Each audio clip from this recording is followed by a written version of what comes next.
J'espère que tout le monde va bien. Connectez-vous et partagez massivement ce direct. Ça contribue aussi à la sensibilisation du peuple ivoirien, c'est très important. Donc partagez le direct massivement. Si tu penses que tu es militant ou militante du RADP, c'est ton devoir de partager le direct. C'est une manière de participer aussi à la campagne du président Alassane Ouattara. En partageant le direct, tu participes à la campagne du président Alassane Ouattara. C'est important. Tu n'as pas besoin de faire de vidéos pour prouver que tu as été actif ou active lors de cette présidentielle pour le candidat Alassane Ouattara. C'est aussi ton devoir. Partage les directs. Et demain, l'histoire te sera reconnaissante. Elle te sera reconnaissante. Donc, partagez les directs, s'il vous plaît. C'est important. Alors, bonjour à tous et à toutes. Pour tous ceux qui ne me connaissent pas, je suis l'incontournable guerrier complet tout terrain. L'homme dont on parle, l'homme qui n'a pas froid aux yeux, l'homme qui ne marche pas ses mots. Vous pouvez aussi m'appeler devant la vie, l'homme des gouverneurs italiens, docteur Modon, appelez-moi Moumou, laisse-moi mourir, 5 plein droit, El Padrino, Kabari, Dezo, la Moucha. Alors nous voilà à nouveau devant cette caméra pour parler un peu de ce qui se passe en Côte d'Ivoire. Pour commencer, j'aimerais vous demander humblement et sagement de vous abonner sur cette page. Parce que c'est la nouvelle page de Djedje. Voilà, Info Afrique a été piratée par un inconnu. Et donc, Djedje n'a plus le contrôle de la page Info Afrique. Nous avons maintenant une seule page. Et cette page s'appelle Fin des perturbateurs politiques. C'est sur cette page que je fais en ce moment le direct. Donc, toi qui n'es pas abonné, toi qui veux suivre les directs de Djedje, toi qui veux suivre les informations venant du RADP, c'est le moment de t'abonner. Comme ça, chaque direct, tu auras la notification directe sur ton portable ou sur ton ordinateur pour être informé que Djedje complet est en direct. En ce moment-là, tu pourras cliquer paisiblement sur le lien et suivre Djedje en temps et en heure. C'est très important. Alors, pour rentrer dans le but du sujet, j'aimerais faire passer une information capitale, c'est très important pour les militants et militantes du RADP. Alors, vous savez que ce dimanche, c'est-à-dire après-demain, parce que demain est samedi, après-demain dimanche, 27 septembre 2020, il y a un giga meeting en Italie. Un meeting au nom du RADP. Malheureusement, je ne serai pas présent, mais je serai présent lors du meeting de l'Allemagne. Donc, il y aura un autre meeting en Allemagne. Djedje sera là-bas. Mais pour celui de l'Italie, je ne serai pas là-bas. Parce que, voilà, il y a des empêchements personnels. Donc, on se verra lors du meeting de l'Allemagne. On se verra là-bas. Donc, c'est le 27 septembre 2020. À la place Duca d'Aosta, à Milan. Précisément, à côté de la gare centrale de Milan. Ceux qui connaissent Milan, ils savent de quoi je parle. Arrivé à Milan, tu demandes, même si tu ne connais pas la place, Duca d'Aosta, tu demandes où se trouve la gare centrale de Milan. C'est dans cette gare-là que tu peux avoir un train pour aller partout en Europe. Donc, on appelle ça gare centrale de Milan. Arrivé là-bas, tu demandes à n'importe quel Italien où se trouve la place Duca d'Aosta. Ils vont te montrer la place paisiblement. Et donc, mon frère et ma soeur, c'est le moment d'aller là-bas, sur cette place. Donc, le dimanche 27 septembre 2020, à partir de 14 h, soyez tous là pour mener la lutte, pour mener la démonstration vraiment extraordinaire du RADP. Il faudrait qu'Alassane, il suit tout, hein, il nous regarde. Il nous regarde. Je dis bien le président Alassane Ouattara, il nous suit. Hein. Il a même son Facebook, il nous regarde. Tout ce qui se passe, nos faits et gestes, il regarde. Et c'est lui-même, souvent il dit à Diaby Lasside, lui là, il me plaît. Donc, menons des actions ensemble pour démontrer qu'Alassane Ouattara, on le soutient. Pour démontrer, pour lui prouver qu'à l'international, il a encore des soutiens. Donc, on quitte maintenant ce volet. Ce message est passé. Cette information vient d'être véhiculée. Alors, revenons sur le plan national. Allons-y dans notre pays, le plan politique. Vous savez, KKB, je salue sa bravoure, je salue son encouragement, je salue sa démonstration. KKB est en train de montrer une leçon démocratique aux opposants ivoiriens. Vous savez, on est né un à un. On n'est pas né ensemble dans ce monde. Chacun est venu au monde à sa manière. Chacun a grandi à sa manière. Chacun a été éduqué à sa manière. Ce n'est pas parce que toi tu ne veux pas que moi aussi je vais dire je ne veux pas. Non, c'est impossible, inadmissible. Ce n'est pas parce que tu es violent que moi aussi je dois être violent. Ce n'est pas parce que tu es doux que moi aussi je vais être doux. Non, chacun a sa manière de voir la vie. Chacun sait ce qui lui arrange dans ce monde. Chacun a son choix. Sinon, tout le monde allait marier la même femme. Mais non, puisque la femme qui est ton goût n'est pas le goût de l'autre. Celle qui est le goût de l'autre n'est pas aussi à ton goût. Donc, vous, la politique que vous menez, vous, membres de l'opposition, vous, opposants politiques, ce n'est pas parce que vous avez boycotté que KKB va trouver bon de aussi boycotter. Mais dans ces boycotts, s'il prend position de boycotter, quelle est sa place au sein des opposants? Est-ce qu'il pèse? Est-ce que vous le calculez comme un homme politique dans votre position? Vous ne le calculez pas. Parce que dans vos têtes, vous pensez que KKB est un plaisantin, n'est-ce pas? Parce qu'il n'a jamais été ministre dans ce pays. Parce que KKB n'a jamais été ministre. KKB n'a jamais été président de l'Assemblée nationale. KKB n'a jamais été président d'un parti politique. Donc vous le considérez comme un plaisantin. Mais écoutez, vous vous trompez. KKB va vous démontrer qu'il n'est pas un plaisantin. Et qu'il est né pour être leader. Vous êtes comment? Vous pensez que c'est vous seul qui êtes né en Côte d'Ivoire pour être leader dans ce pays? Non. Chacun est né pour être leader.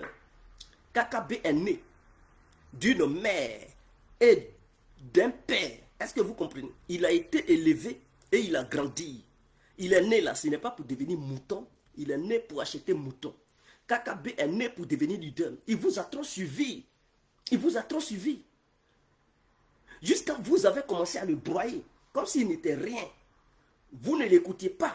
Aujourd'hui, maintenant, vous plaignez. Pourquoi KKB maintient sa candidature? Vous qui vous croyez hier fort, aujourd'hui, vous êtes devenus des poulets mouillés. Et c'est vous qui courez derrière KKB. KKB, non, pardon, pour nous écouter, il faut boycotter les élections. KKB, si tu t'en vas, tu vas valider la candidature d'Alassane Ouattara, tu vas valider la candidature de Ouattara, tu vas permettre à Ouattara d'être encore président de la République de Côte d'Ivoire. KKB, pardon, mais hier, quand il vous parlait, ce même KKB, vous lui considériez comme un plaisantin, comme quelqu'un qui est ignorant, comme quelqu'un qui ne connaissait rien. Aujourd'hui, vous, soi-disant, grand leader politique de la Côte d'Ivoire, c'est vous qui faites maintenant la courbette derrière KKB. Vous comprenez, le monde est bizarre, mais il faudrait que ça soit ainsi pour permettre aux uns aux autres de comprendre dans quel monde ils sont. Ne vous croyez pas trop fort, membre de l'opposition. KKB vient de vous démontrer que vous n'êtes rien. KKB vient de vous prouver que vous n'êtes rien dans ce pays. Je salue KKB. KKB, maintenez votre position. Participez à ce jeu électoral. Et si Alassane gagne et qu'il y a occasion, il y a opportunité pour que vous, KKB, vous deveniez un ministre, mais KKB, prenez, saisissez cette chance. Parce que ceux qui se battent, ils disent non, KKB ne va pas. Eux là, ils vous garantissent quoi? Qu'est-ce qu'ils vous proposent? En dehors de boycott, ils ne vous proposent rien. Et si vous vous ralliez à ces gens, ces présentants d'opposants, si vous vous ralliez à eux, et qui demain ils gagnent gain de cause, ils vont vous jeter comme une serpillière.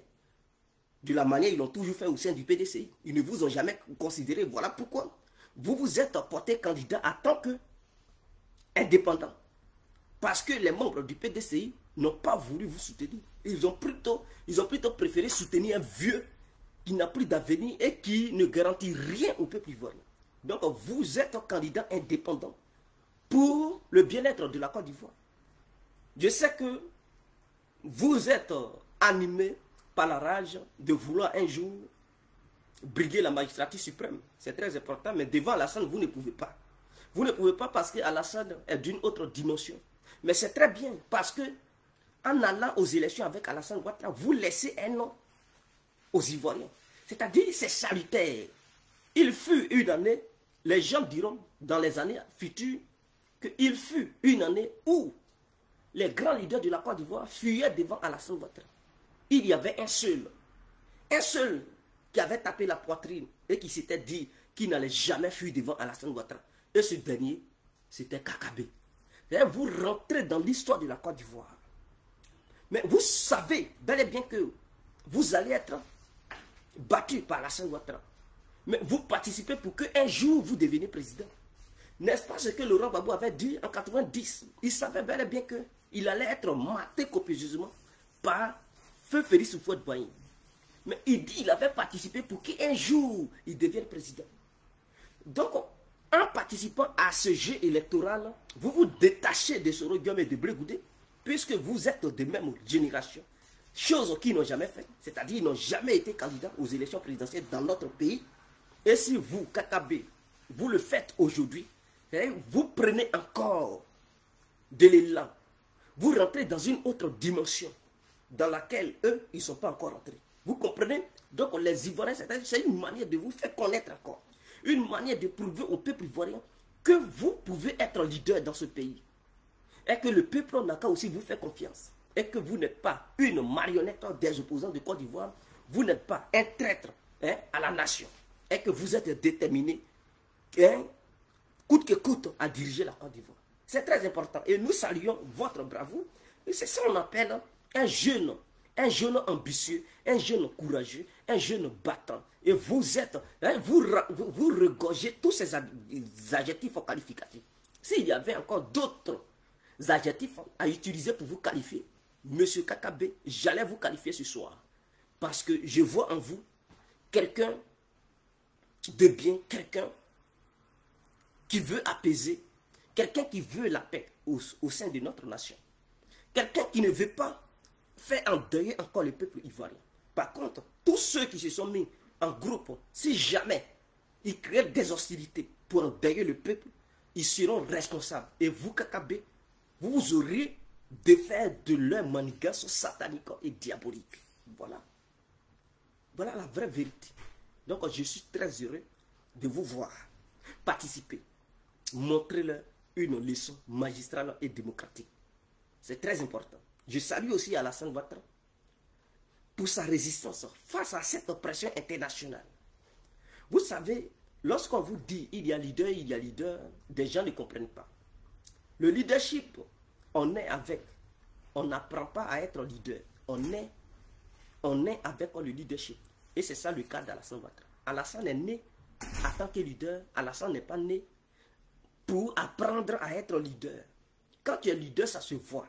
Même depuis ton bas âge, ça se manifeste. Les gens y voient. On dit, petit là, ou bien la fille là, vraiment, quand elle va grandir, elle va devenir quelque chose. Parce qu'on voit déjà dans tes faits et gestes quelqu'un qui montre qu'il est leader ou qui va devenir leader. Mais vous, les opposants de Côte d'Ivoire, qui ne sont pas nés leaders, mais qui ont appris à devenir leaders, ils vont toujours échouer dans leur plan politique. Voilà pourquoi Laurent Gbagbo avait échoué. Suite à une pression internationale, mais il s'est courbé comme un caméléon et il a vendu toute la Côte d'Ivoire à soi-disant la communauté internationale. Il a signé n'importe quel accord, il a mis la Côte d'Ivoire là-dedans. Mais ces pays, Gbagbo a signé, l'ONU, Gbagbo a signé. C'est quel accord? Mais les accords sur les matières minéraires, les matières premières, les ressources halieutiques, Gbagbo a tout vendu pour maintenir son pouvoir parce qu'il ne pouvait pas, face à la pression internationale, il était incapable de mener une diplomatie offensive et internationale, bien reconnue. Il ne pouvait pas. Et Soro Guillaume l'a fait balbutier partout en Côte d'Ivoire, sur tous les fronts. Laurent Gbagbo bavait comme un porc qui avait mangé de l'escargot. C'était vraiment humiliant. Mais vous ne voyez pas Alassane? Alassane, il montre c'est quoi être un leader. Avec la pression internationale, Alassane, Et il ne tergiverse pas, il ne peut pas tergiverser dans ses pensées. À l'ancienne, il est strict. Il est correct, objectif et honnête. Il a dit, les élections vont se tenir. Qu'il pleut, qu'il neige, il y aura bel et bien des élections. Ce n'est pas Soro, ce tapage médiatique, le dénigrement médiatique qu'il fait à l'international et tout. Les opposants qui font coalition, ils ne savent même pas qui a boit matin, midi, soir. Ils ne savent même plus où mettre les pieds. Alassane dit, il y aura élection. L'ONU qui délègue des gens, l'Union européenne qui délègue des gens, l'Union africaine qui délègue, Alassane dit, il y aura élection. C'est clair. Donc, malgré tout ça, pression de l'opposition, pression de l'Union européenne, pression de l'Union africaine, pression de l'ONU, Alassane dit il y aura élection. Il y aura les élections. Donc, les opposants ne sachant plus quoi faire parce qu'ils voient que où l'affaire va, Alassane, il ne plaisante pas. Il est tellement sérieux dans ses bottes. Eux-mêmes, ils ne savent plus comment faire. C'est une honte. Ils pouvaient dire, bon, on revient dans la course présidentielle, mais c'est une honte. Puisqu'ils ont déjà dit aux yeux du peuple ivoirien qu'ils boycottaient, qu'ils n'allaient pas participer à une élection arrangée davantage. Mais si aujourd'hui, ils tournent encore leur veste pour dire, bon, on est candidat, c'est une humiliation. Le peuple saura que non, c'est des gens, ils ne sont pas crédibles, ce sont des petits menteurs qui manipulent et que leur jeu a échoué, donc ils veulent se remettre dans la course présidentielle. Malheureusement pour eux, ils ne seront pas votés, ils ne seront pas choisis par le peuple. Et donc, ils sont obligés de rester dans leur honte et vouloir coûte que coûte manifester. Mais c'est déjà une peine perdue parce que le peuple n'a pas permis cela. Ce vagabondage politique ne verra pas le jour en Côte d'Ivoire. Et Alassane maintiendra cette élection. Voilà pourquoi je salue Kakabe. C'est ça on dit un leader. Quand un leader dit oui, c'est oui. Quand il dit non, c'est non. Suivez un peu l'exemple d'Alassane. Au lieu de combattre Alassane Ouattara, vous devriez aller dans l'école politique d'Alassane Ouattara. Vous devriez apprendre la science politique d'Alassane Ouattara. La philosophie politique d'Alassane Ouattara. Alassane Ouattara est une école. Alassane Ouattara est une philosophie. Alassane Ouattara est une science. Alassane Ouattara, lui seul, il fait de la géopolitique. Alassane Ouattara est une histoire. Les Ivoiriens eux-mêmes partout, le peuple africain devrait apprendre à étudier Alassane Ouattara. Quand je dis étudier Alassane Ouattara, en lui se trouve la politique, en lui se trouve la science, en lui se trouve l'histoire, en lui se trouve la géographie, en lui se trouve la philosophie. Voilà qui est Alassane Ouattara. Allez-y apprendre dans l'école politique d'Alassane Ouattara pour sauver vos nations. N'apprenez pas la politique n'importe comment. Alassane, il montre aux Ivoiriens et aux Africains comment il faut développer un pays, comment il faut stabiliser un pays, comment il faut diriger un pays. Et c'est ce qu'il est en train de montrer. En 9 ans seulement, Alassane a montré aux yeux du monde entier que la Côte d'Ivoire faisait maintenant partie des premières puissances économiques en Afrique de l'Ouest. C'est clair. En 9 ans seulement, la Côte d'Ivoire, c'est-à-dire Alassane a prouvé que la Côte d'Ivoire pouvait se développer plus que même le Ghana, plus que les autres pays de la région de l'Afrique de l'Ouest. En 9 ans seulement, Alassane a prouvé qu'il allait avoir des stades, chose que les Camerounais ne voyaient pas. Excusez-moi, je ne suis pas anti-camerounais, mais Paul Biya, chose qu'on lui a confiée pendant 35 ans ou 40 ans, il n'a jamais pu faire cela.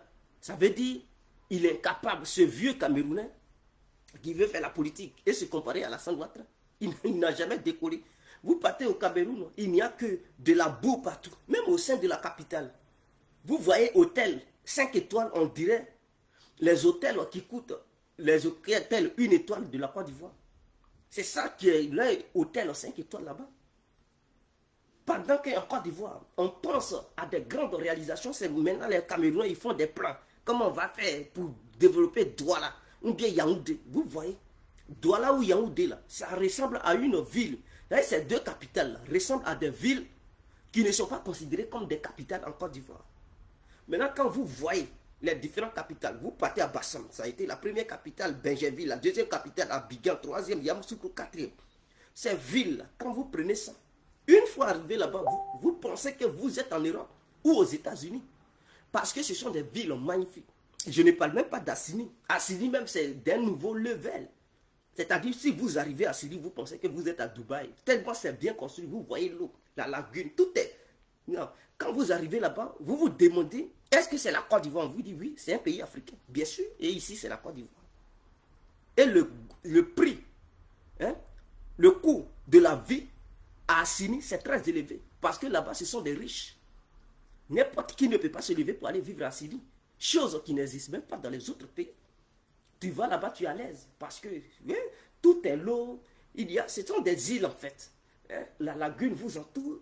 C'est bien. Il n'y a pas histoire de non, tu as chaud. Non, non, non. Tout est bien. Le temps est glacé là-bas. Tout le temps, matin, midi, soir. Hiver comme été. Le temps est glacé à Syrie. Vous voyez l'eau. Vous voyez la mer. Elle est toute bleue. Vous comprenez? C'est ça. Et c'est grâce à la Seine. Cela a vu le jour. Il y a des îles qui sont éloignées d'Abidjan, mais qui sont au milieu de... Ils ont transformé ces îles-là, ils ont créé des restaurants là-bas. Les gens, ils prennent des bateaux pour aller spécialement manger là-bas. Et tu es assis, la mer t'entoure, la lagune t'entoure, le vent te frappe, et tu es à l'aise. Écoutez, quand les gens sont en ligne, évitez de les appeler quand même. Donc, vous comprenez? Et c'est ça. Voilà pourquoi je vous demande d'aller apprendre chez Alassane Ouattara. Tous les Ivoiriens doivent suivre Alassane Ouattara. Et je demande à KKB de participer à ces îles. On ne sait jamais KKB. Ah oui, on ne sait pas quel caillou qui peut tuer un oiseau. Tout le monde appelle Alassane Ouattara, Alassane Ouattara. Mais peut-être en tentant votre chance, vous pouvez gagner Alassane. Nous-mêmes, on est convaincus parce que nous sommes militants du RADP. Mais KKB, on ne sait jamais. On dit seul Dieu, il connaît le futur. On ne sait jamais quel caillou qui peut tuer l'oiseau. On ne sait jamais. Allez-y participer. C'est-à-dire qu'il y a des moments où tu penses que tout est... Tu es foutu dans la vie. Tu n'as plus d'espoir. Tu te dis c'est fini. Tu ne peux plus rien faire. Et tu penses maintenant tu as des idées bizarres. Et quelque chose apparaît dans ta vie qui change tout. Qui change tout. Et ça te redonne le goût de la vie. Le goût de la vie. Est-ce que vous comprenez? Donc, tous ceux qui sont dessus, non, Alassane va gagner. Ils fuient, ils descendent du bateau, du navire. KKB a décidé de maintenir et d'être toujours le capitaine du navire et de ne pas descendre du navire pour espérer arriver à bon port. On l'encourage, on ne sait jamais. Qu'est-ce qui peut tuer l'oiseau? KKB, félicitations, allez-y. Et au cas où Alassane vous gagne, et que il vous propose un poste ministériel, allez-y intégrer le gouvernement d'Alassane Ouattara et travailler. Vous travaillez, c'est-à-dire la Côte d'Ivoire vous sera reconnaissante. Parce que vous intégrez le gouvernement pour développer le pays, ce n'est pas pour foutre le bordel. Et intégrer le nouveau gouvernement d'Alassane Ouattara. C'est une manière d'apprendre encore pour améliorer vos connaissances. Parce que je sais que vous connaissez beaucoup de choses, mais c'est une manière d'apprendre encore pour améliorer vos connaissances en matière de la politique ivoirienne. Et ça vous permettra de mieux dépasser les Soro et les Blegoudé. Parce qu'eux, ils n'ont pas voulu apprendre. Ils ont voulu emprunter le chemin du banditisme politique, de la voyutocratie. Mais vous, KKB, vous avez décidé de suivre le chemin de la véritocratie et de l'encouragement politique. Et on vous félicite et on vous demande d'aller aux élections. Donc le 31 octobre 2020, il y aura 2 candidats. Donc 1, KKB, 2, son excellence, monsieur le président Alassane Ouattara. Ces 2 candidats vont s'affronter par le biais du peuple ivoirien. Et l'affrontement se passera paisiblement. Ça se passera dans les urnes. Est-ce que vous comprenez? Et le peuple ivoirien sera en même temps juge et avocat pour sanctionner celui qui ne mérite pas et approuver celui qui mérite. Donc je pense que c'est clair. Ne vous inquiétez pas, le peuple ivoirien est là. On va arbitrer le jeu électoral. On donnera la victoire à celui qui mérite cette victoire. Lui qui gagnera, il tendra la main à celui qui a perdu et il demandera à celui qui a perdu de venir travailler avec lui. Donc au KKB, je pense que c'est une bonne chose.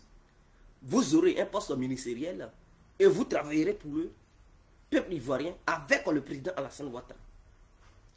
Ne campez sur restez sur votre position. Il ne faut même pas vous laisser embrouiller. Parce que eux, quand ils étaient ministres, ils n'ont pas partagé leur poste ministériel. Ils n'ont pas partagé leur argent qu'ils ont gagné. Ils n'ont jamais partagé ça avec vous. Maintenant que vous êtes face au destin, à votre destin, vous êtes face à votre bonheur, ils veulent vous détourner. KKB, cette opportunité, on ne gagne pas ça 2 fois. C'est une bonne opportunité pour vous. Saisissez cette opportunité et allez-y de l'avant. Si vous désistez, l'histoire regrettera d'avoir voulu vous permettre de devenir un grand homme dans ce pays et que vous-même, vous avez torpillé cette histoire. Alors je pense que M. KKB est très sage et il suivra le bon chemin. Le monsieur qui s'appelle KKB, c'est quelqu'un qui est étoffé de sagesse et d'humilité. Je pense qu'il va saisir cette opportunité et il sera toujours là pour le peuple ivoirien. Il sera là pour une élection apaisée. Il ne suivra jamais ceux qui veulent enflammer le pays. Il ne suivra jamais ceux qui veulent tuer le peuple ivoirien. Nous n'en voulons plus. Ces politicards ventripotents. On veut des gens qui veulent le bien-être du peuple. Et je sais que c'est ce qu'Alassane Ouattara y fait. Et KKB, vous suivez les traces d'Alassane. Vous êtes là sur les traces d'Houphouët-Boigny. Et c'est ce que Houphouët-Boigny avait toujours prôné lorsqu'il était toujours vivant. Je pense que vous êtes sur le bon chemin. Alassane vous a ouvert les portes. Il vous a ouvert les routes. Il vous a montré le vrai chemin. KKB, suivez ce chemin. Quittez le chemin de Gbagbo Laurent. Parce que j'ai l'impression que Bédié, Soro et les Afi, ils sont là sur le chemin de Gbagbo Laurent. Le chemin de la violence, de la désobéissance, du tripatouillage politique, le chemin illégal, c'est ce qu'ils sont en train de suivre. Vous avez décidé de suivre le véritable chemin. KKB, bravo à vous.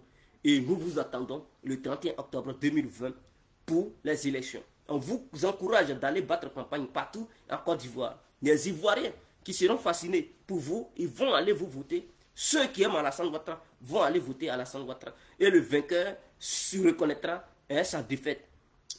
Le vainqueur reconnaîtra, oui, sa victoire. Et le vaincu reconnaîtra sa défaite. Sur ce, on se laisse. C'était l'incontournable qui a compris. Ciao, vive la Côte d'Ivoire et bravo à KKB. Pour finir, je remercie mon président de la République, son Excellence, M. Alassane Ouattara. Merci, Monsieur le Président, pour tout ce que vous faites pour le peuple ivoirien. Merci pour la stabilité que vous garantissez à votre population. Merci d'avoir pris soin de la Côte d'Ivoire et d'avoir développé la Côte d'Ivoire. Merci d'avoir montré l'émergence au peuple ivoirien. Merci d'avoir montré le travail au peuple ivoirien. Ce peuple ivoirien a compris et désormais chaque Ivoirien se battra pour le développement de son pays. Quiconque veut déstabiliser le pays n'aura jamais le soutien du peuple ivoirien. Le peuple ivoirien désormais fonctionne avec ceux qui luttent pour le développement et non ceux qui luttent pour la déstabilisation. Si ce gars compris, il vous remercie, il vous souhaite une très bonne soirée. Prenez bien soin de vous et n'oubliez pas le rendez-vous du 27 septembre 2020 à la place, comment on appelle ça, à la place Duca d'Aosta en Italie, à côté de la gare centrale de Milan.